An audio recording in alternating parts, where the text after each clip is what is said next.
ধারে কাছে যাইতেও পারলাম না, টেহার চাইতেও পারলাম না। এই লিগে কইতে, এই লিগে আমি ওর কাছে 150 টাকা পাই। কথা বুঝছেন তো? 150 টাকা কি লিগে পাই? বুঝলা ভাই, কোন তো দিয়ে কি করা যায়, কোন লাগবো? তাহলে এটা কারো কাছে কইস না, হ্যাঁ?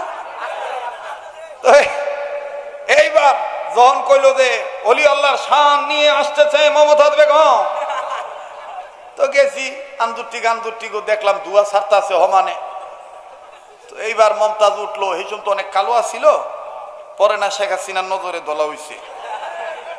প্রথম কালো আসছিল না, তো পরে এই বেডি হাতে একটা খঞ্জুরি লইল আর ডাইন হাতে একতারা লইল, লইয়া এই কাটা ছাটা চুল এরকম ঝাঁকড়া চুল নাড়া দিল, নাড়া দিয়া ডাক দিয়ে কয়, কি বলি বলি আল্লাহর শান রে মুমিন মুসলমান,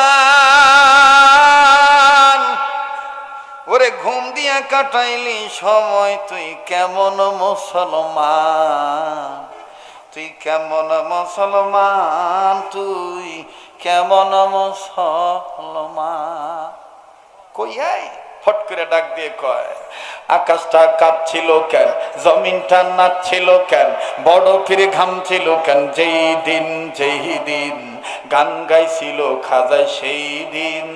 সুরেতে পড়ে কোরআন, সুরেতে দেয় আজান, সুরেতে ওয়াজ করে ওয়াহাজিন।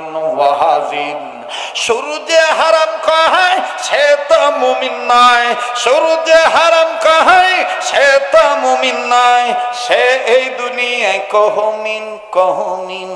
আকাশটা কাঁপছিল কেন, জমিনটা নাচছিল কেন, কইছে রে ভাই আউলা লাইগা গেল আর কি, একবার উতাল পাতাল হয়ে গেছে। ওই যে আগে বেবি আসছিল না, বেবি ট্যাক্সি, এই যে হ্যান্ডেল টান দিলে বট করতো না, তো এই বেবিও থামাইয়া দিয়ে বেবি ড্রাইভাররা আইয়া 100 টাকা 10 টাকা 20 টাকা 50 টাকা হমনে সিডাইতেছে। তা আমি কইতেছি মনে অলি হয়ে যাইতেছে গা, তা আমি আর বাদ থাকি আমিও সিডাই দিই। তো সিডানের কথা একটা সিডানের জায়গায় 3টাই দিয়ে লাইছি। ওরে দেওয়ার পরে পকেট হাতে এটা কি করলাম,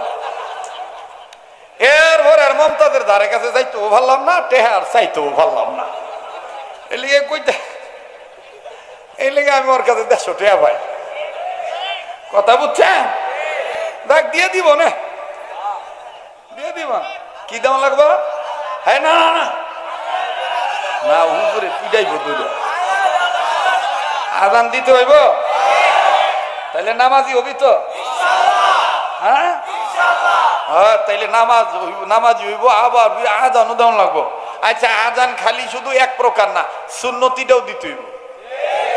খালি সুরের তরঙ্গের আজান হলে হইব না, মদিনার আজানও দিতে হইব। মাইকলা কই আছে না, ঘুমাইছে? কই রে মাইকলা বাবা, দে দে দে, যা দেওয়ার দে। এই যাইস না রে, থাম।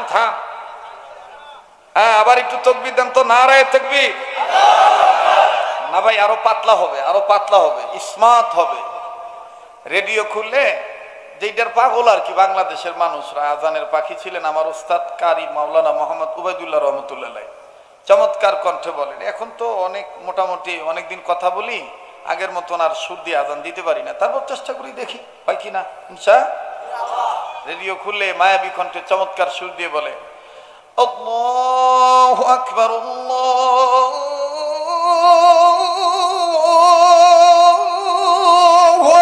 আকবার। ভাল লাগলো? তা এই পর্যন্তই থাক। আল্লাহু আকবার,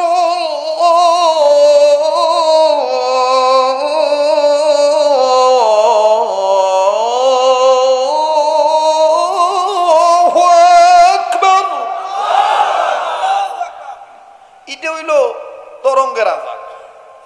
আর অনেকে কয় এটা মক্কা মদিনার সুর, না, এটা বাঙালি সুর।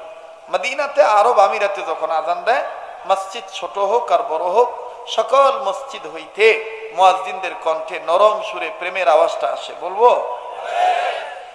আল্লাহ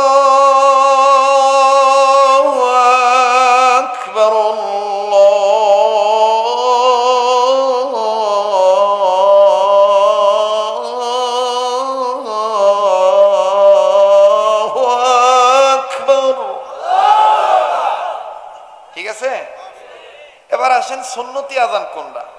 সুন্নতি আজান হলো শরহে বেকায়ার কায়দা অনুযায়ী, কানুন অনুযায়ী, বিধান অনুযায়ী আমাদের উস্তাদরা আমাদেরকে শিক্ষা দিয়েছেন। এক আলিফের জায়গায় এক আলিফ, তিন আলিফের জায়গায় তিন আলিফ। আমার ভাইরা কেমন? আল্লাহু আকবার, আল্লাহু আকবার, আল্লাহু আকবার, আল্লাহু আকবার। এটার মধ্যে বেশি নাই, কিন্তু ফায়দা আছে, ঠিক কিনা বলেন? যাই হোক, আমাদেরকে আল্লাহ তাআলা প্রতিটি নেকের কাজ সুন্নত মোতাবেক করার তৌফিক দান করেন।